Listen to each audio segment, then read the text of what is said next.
Vista Community Television presents Bella Vista and Beyond.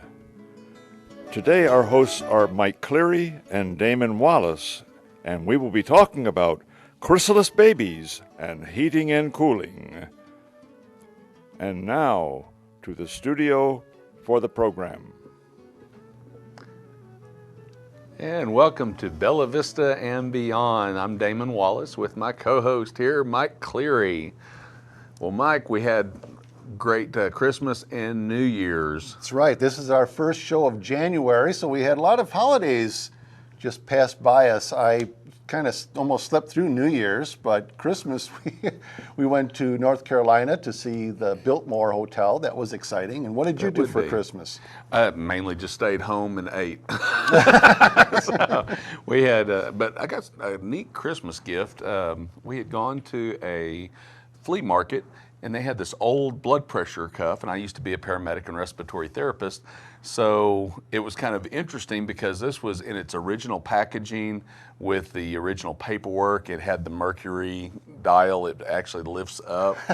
And I thought when we went to the flea market and saw that initially, it was, I was like, man, it's neat. And then she actually went back and bought it for me for a Christmas gift. So she knows how to shop for you. That's it. I'm cheap on that too, so it was worth it. What'd you get?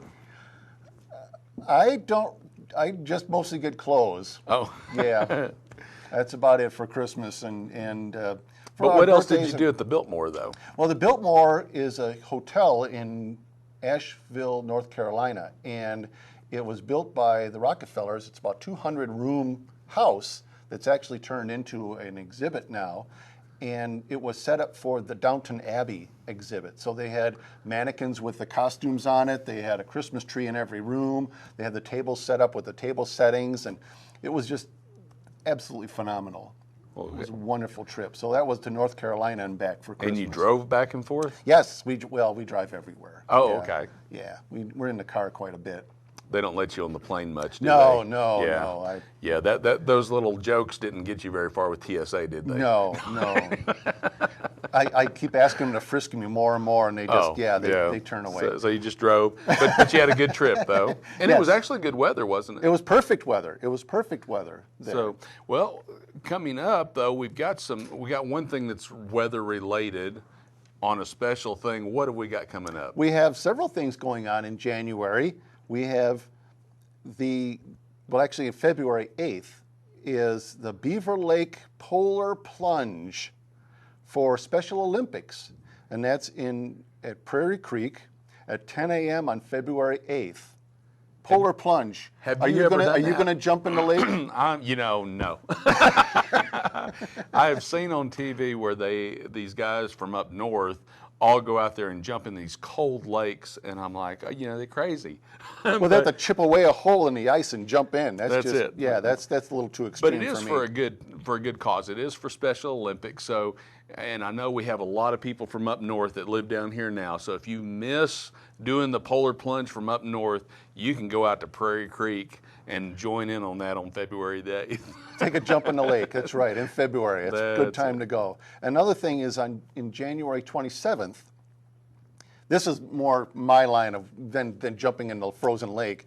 It's the Sweet Freedom Cheese exhibit. Well, it's actually a class and a tasting. A class and cheese class and tasting at 6:30 p.m. at Cheese 101.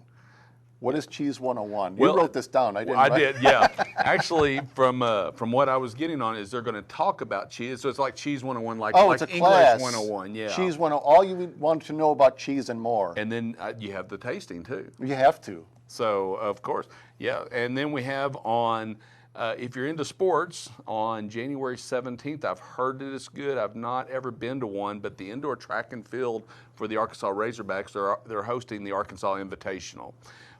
So great time to get out with your friends and family. The tickets are not very much, and it just be they've got things going on in different areas the whole time, so you don't get bored watching one event. That's indoors, right? It's all indoors. Yeah, yes. January 17th is indoors. That's a good idea. And then on February 21st and 22nd, the 2020 Marriage Conference at Calvary Chapel in the Ozarks in Rogers. So, you know, it's going to be right around Valentine's Day. You get to go to a marriage conference, kind of rekindle some stuff. And get some ideas. Exactly.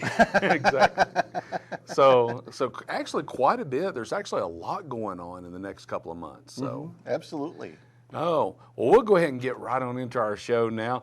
I have with me Mr. David Schaible, and he is with P&D Heating and Air. Sure. And so, David, good to have you with us today. Appreciate that. Okay. And so, of course, you're the business owner. How long have you had P&D? Actually, Pam and I decided to venture out 2 years ago and start P&D HVAC. After being in the business for 30 years and helping other companies grow theirs, we decided it was time to do it ourselves. And you've been around the Bella Vista area for quite a while. I have. I can remember actually when they started filling Lake Loch Lomond, if that tells you Really? anything. We've done work here in Bella Vista since 1994. Oh, wow. Yes, sir. A long time. So what kind of education have you had in order to get to this point? That's a good question, and a lot of people don't realize it, but in the heating and air conditioning industry, you are not required to go to school, but it is recommended. Fortunately, I was encouraged to take a college degree course in heating and air conditioning back in the late 80s, and graduated from Oklahoma State Tech.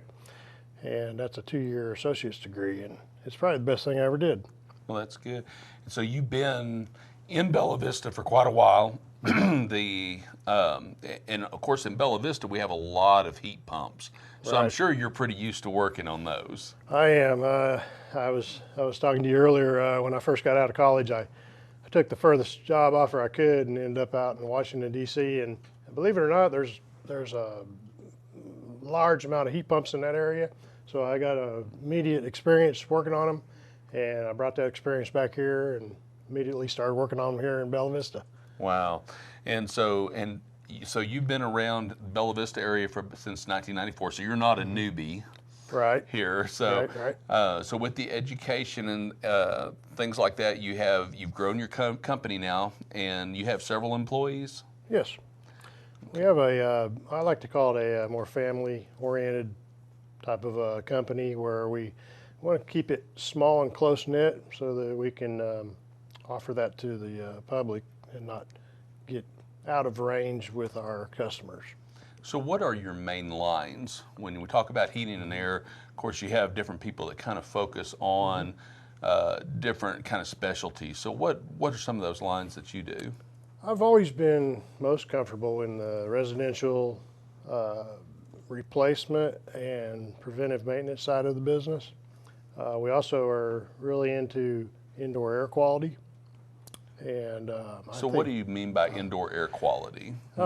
Actually, this is a perfect time of year to talk about it because people are spending a lot more time in their homes. And I don't know if anyone realizes it, but for example, your basic filter is only about 40% effective, which means the smaller particulates, the stuff that affects most people with allergies, children, babies, that goes right through a basic filter, and you end up having to process it, so you become the filter. So we like to educate people on why indoor air quality is important. So we do a lot of filtration, and we do a lot of UV lights, air ratification of chemicals in the air, airborne particles.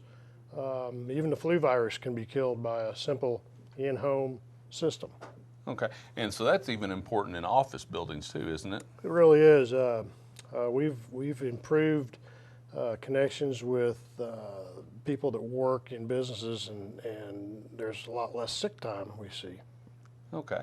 So now when we talk about the different heating and cooling things in Bella Vista, again, we get back to the heat pumps because there's just so many up here. Right. So what about those is kind of, a lot of people don't understand how they run. So can you explain some of the operations of those? In a nutshell, in layman's terms, I would say that the best thing to realize is your heat pump is a basic air conditioner in the summertime. It becomes a heat pump in the wintertime by reversing the refrigerant flow. And it got a bad name in the beginning because of technology, but with advances in two-stage and variable speed systems, we can produce very warm, pleasant air out of a heat pump system nowadays. Okay. And how long do heat pumps normally last and are efficient to keep in operation? The average is still 10 to 15 years. I do find that with regular twice-a-year preventive maintenance, we can up that almost 5 years a lot of times. So when you talk about routine maintenance, what are we actually talking about? Getting someone in there that is going to really test the system out in all aspects and also educate you on what's going on with the system. At least twice a year, you should have it tested. Little components that may cost $25 to $50, if they go weak or go bad, can cause a compressor to fail, which would be thousands of dollars to fix. So when we can come in there and find little problems and fix them, or just keep the system maintained and clean, it really pays off in the long run. Yeah, and these systems, they are mechanical, so you have switches and different resistors, things like that go bad over time. It's just part of normal operation, right? It is, and we would like to see people take a preventative measure to keep that from happening. Okay, so tell us about the service club. Oh, the service club, yes. The service club came about from just years being in the trade, helping other people run their companies, and then taking everything that we've learned and compiling it into one simple little club that everybody can afford in some way. So basically, when you take out a service club membership, you get your 2 checkups a year included into that service. And you become a priority customer, so you're not waiting in line or being put off for 2 weeks before you get service. Those 2 things are probably the most important factors. The long list of the things that the technician is responsible to do and to write down as they're doing them, that's very important to you and to us so that we have a track record of how your equipment's running. Okay, so right now we're getting ready for another cold snap. Yes, we are. So those heat pumps will be working. They will be. But it's also not too soon to even talk about gearing up for summertime. Correct. We'll start our spring campaign as early as March sometimes, at least getting you booked, and we will probably become booked for a month at a time. And that means that if we book you in March, you'll start getting serviced in April. And there's been times where we've had systems that need to come on as early as April. So we encourage people to at least get on the list, because once we get busy in the summer months, it's harder to do the preventive maintenance because we're out repairing and replacing systems. Okay. Well, it's a lot of good information then, David, and I'm glad you came on and explained a lot of that to us. Appreciate that. Okay. And so, do you have a heat pump at your house? I do, and I keep mine probably set about 68 in our house year-round, except maybe in the summer I turn it up to 72 so that it's not too cold in the house. So I don't know if that's running it too efficiently or inefficiently. I'm not sure how that. I'll have to get an expert out to look at it. It's whatever you feel comfortable with, I believe most people would say. I would agree with that.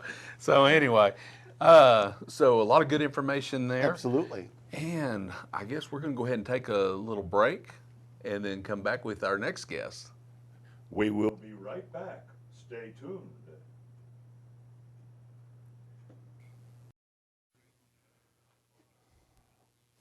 Welcome back. Here are our hosts, Mike and Damon. Welcome back to Bella Vista Community Television. And we have a lot of opportunities for you to volunteer here at the studio and the station. We need people to help in the production area. We have opportunities for website. We have any type of skill sets that you have, we have a need for volunteers. Yeah, it usually takes 8 to 10 people a lot of times to put on these shows. So if you have any interest at all in learning how to do some of the audio, there we go. We got some cameramen on. But there's always volunteer opportunities at volunteer stations. But even if you don't know exactly what to do, we can find a place for you. We'll find a home for you. If you're interested in volunteering at the Bella Vista Community Television, go to our website and contact us. Okay, and so we have another guest. We have another guest. Bella Vista is the home to a variety of artists, and my guest today is a truly unique sort. She is one of only a handful of people in the world who create dolls so detailed and realistic that they are genuine works of art. Please welcome my guest today, the owner of Chrysalis Dolls in Bella Vista, Mandy Marks. Hello, Mandy. Hi. Glad you're here. And you have a friend with you Yes, today. I do. What is his name? His name's Damon? Okay, this time his name's Damon. How long have you been making these types of dolls? I've been making them about 20 years. And what got you into creating these dolls? Well, I've always collected dolls, and I was looking on eBay for a doll to get for Christmas for myself, and in the gallery photos, I kept seeing real babies. And so I started looking at those auctions, and they were not real babies, they were dolls. Couldn't get a real baby for Christmas. Yeah, I decided I needed one, of course. And so once I got one, I knew I wanted to make them. And I just started making them. Mm-hmm. Now this is a long process. You don't just make these overnight. It takes you like a week or to more. make these, or more, that's right, to make these. And you can see the detail on them. You have to do like 100 or more layers of paint in order to make it realistic.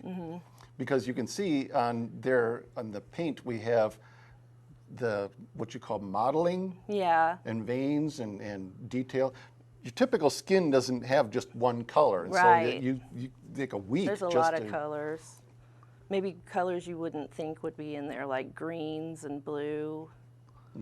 So you have to do several layers, and then you bake those layers, and then you do several more layers, and then bake those layers. So it's a long process. It is. It is. It's worth it in the end. And also, you have different kinds of. Also do a variety of nationalities as well. You don't just do Caucasian babies. You do whatever you're Right. inspired to do, or people request. Yes, both.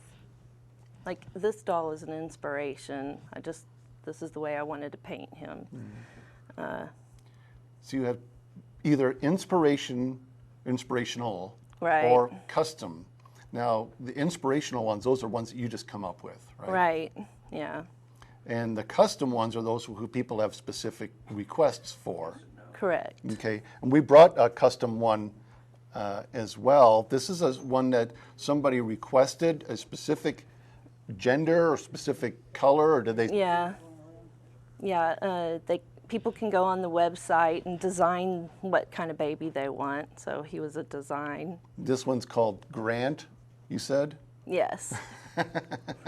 Now, when we see that his feet and his hands are not just one color, because that's the layering process. You try to make it as realistic as possible.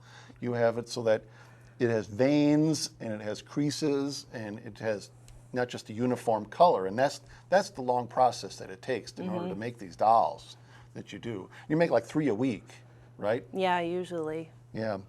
And people collect these dolls not just because they want to have the latest doll, but because they know your work. And every time you create one, you've developed your process. They want the latest and greatest of your process. It's an evolutionary thing. And you go to these conferences and they compare notes. Yes, they do. It's great for them to see them in person. I've been told a lot of times that the photos don't do them justice. When they see them in person, they're even more amazed. Well, another thing with this custom, people send you photographs of themselves so that you can create a baby that matches their skin tone, so Right. that it looks more like their child. Yes, or just their own skin tone. Like if they don't have a baby and they want their doll to look like their skin tone. One of my latest was like that, and she does videos of the baby and shows her skin up to the baby and just can't believe how it matches. These people also not only collect them because they're truly unique and they're so realistic, but also you've told me that they're for therapy as well, for personal therapy, for other people's type of therapy. Yeah, lots of different therapies. There are a lot of people that have anxiety and depression. Just to have the doll that they can hold relieves that. And then they've also been taken to nursing homes to help comfort patients. I saw a video of somebody that was bringing a baby into was it a nursing home where she just handed a baby to some of these people so that they would feel the comfort without having the danger of holding a real baby. Right. And also, if they always wanted to have a baby and they couldn't, or they wanted to have a baby where they could bring with them to, like in the stores or things like that, they would have a baby that's realistic enough, not just a doll. And also, when these people receive the dolls, this is a big deal. Yeah. This is like, what is it? Not a baby shower, but like a coming out party, or what do they call that? Yeah, it's like them getting their baby and a baby shower all in one. When they open the box, it's a big thing on YouTube. They like to do box opening videos. That's pretty neat. Yeah. Now, you have quite a following on your website and Facebook, but you were just telling me a little while ago, Instagram. Yeah, Instagram's. There's a lot of young people on Instagram, and I've noticed a lot of young, like 20-somethings. They want to have the dolls before they start having children. Get used to Yeah. carrying them Nurturing they're them weighted. They're weighted as well, so they feel like a real baby. They're just not ready to have kids, but they can still buy the baby clothes and the accessories. It's just fun. Get the nursery ready to go and have that all set. Yeah. That's great. And also, you have birth certificates with them, so these are real babies. These aren't just dolls. To the people that get them, they're real babies. Yeah. Now you say there's 3 different kinds, right? There's like the preemie. What are the Preemie 3? size, newborn size, and then 0 to 3 months. But then they can go all the way up to child size. Okay. And what size is this one?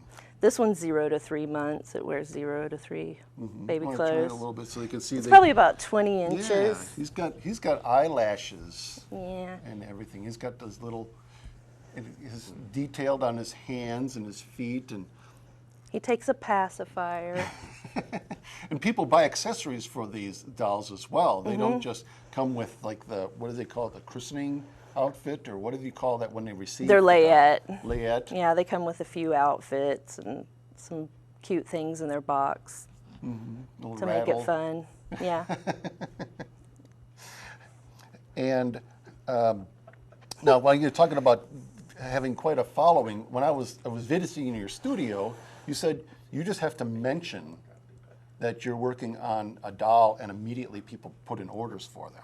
They do. Yeah, on Instagram, I'll just post, like I just posted a picture of his head and said when he's ready, he's available for adoption, and he sold immediately.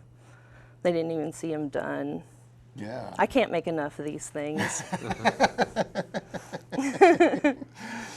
Well, now you're also inviting Bella Vista and in the local area creative people to help Yes. with the accessories, because you're selling, with the outfits. You want to have people that contact you about making doll clothes and toys. Yes. Yeah, I'm wanting them come with unique items, and handmade items are great.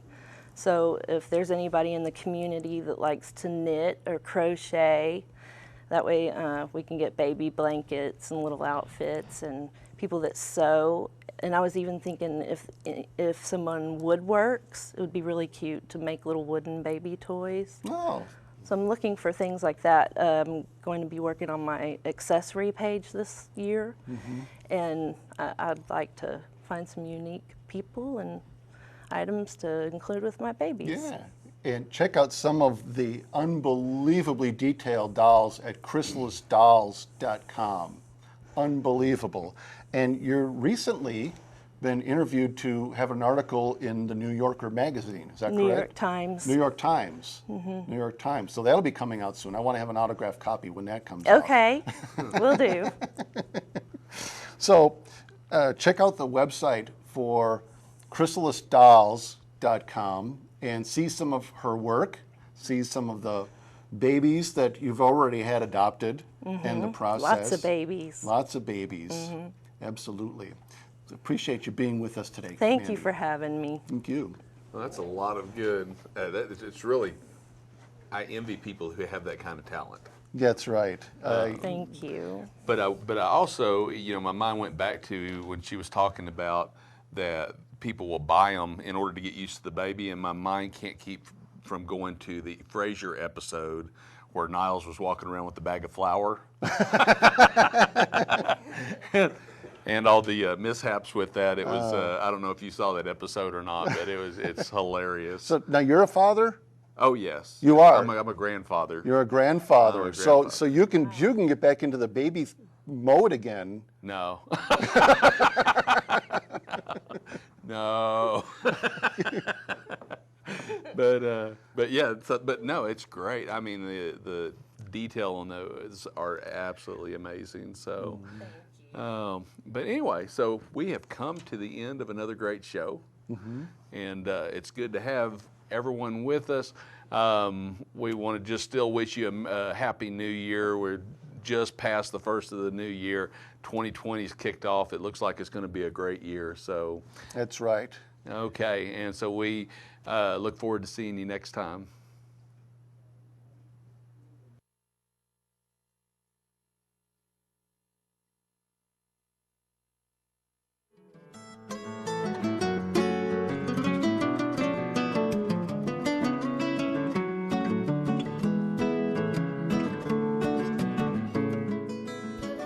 Program on Wednesday, Thursday, Friday, and Saturday at various times.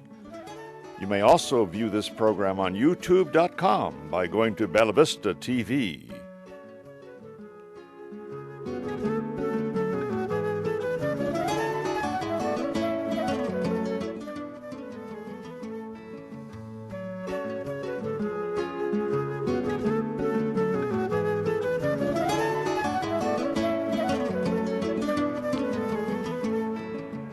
This has been a presentation of Bella Vista Community Television. Thank you for joining us.